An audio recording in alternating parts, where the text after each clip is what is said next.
एक लड़का था। माँ ने उसका विवाह कर दिया, परंतु वह कुछ कमाता नहीं था। माँ जब भी उसको रोटी परोसती थी तब वह कहती थी, बेटा ठंडी रोटी खा लो। लड़के की समझ में कुछ नहीं आता, माँ ऐसा क्यों कहती है। फिर भी वह चुप रहता। एक दिन माँ ने किसी काम से बाहर गई तो जाते समय अपने बहू को कह गई कि जब भी लड़का आए तो उसको रोटी परोस देना, रोटी परोस कर कह देना कि ठंडी रोटी खा लो। उसने अपने पति को वैसा ही कह दिया तो वह चिढ़ गया। माँ तो कहती ही है और ये भी कहना सीख गई। वह अपनी स्त्री से बोला कि बता, रोटी ठंडी कैसे हुई?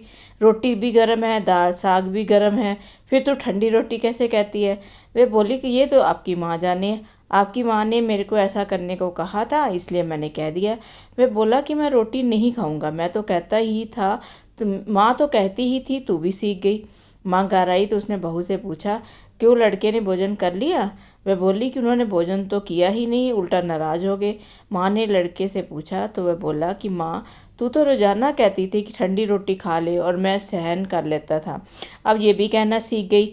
रोटी तो गर्म होती है, तू बता रोटी ठंडी कैसे हुई? माँ ने पूछा कि ठंडी रोटी किसको कहते हैं? वह बोला, सुबह की बनाई हुई रोटी शाम को ठंडी होती है। ऐसे ही एक दिन की बनाई हुई रोटी अगर दूसरे दिन खाई जाए तो वो ठंडी होती है। बासी रोटी ठंडी और ताज़ी रोटी गर्म होती है। माँ ने कहा, बेटा अब तू भी विचार करके देख, तेरे बाप की जो कमाई है वह ठंडी है, बासी रोटी है। गरम ताज़ी रोटी तो तब होगी जब तू खुद कमा कर लाएगा।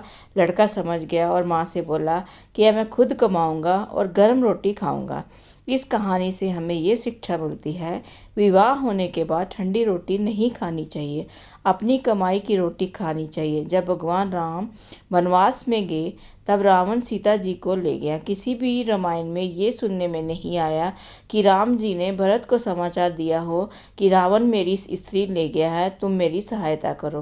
कारण कि राम जी इस बात को समझते थे कि विवाह किया है तो स्त्री की रक्षा करना, उसका पालन करना मेरा कर्तव्य है। उन्होंने अपनी भुजाओं के बल से पहले सुग्रीव की सहायता की, पीछे उसकी सहायता ली। सुग्रीव को राज्य, कोष, पुर और नारी, ये चारों चीज़ें दिलाकर अपनी एक स्त्री के लिए सहायता ली।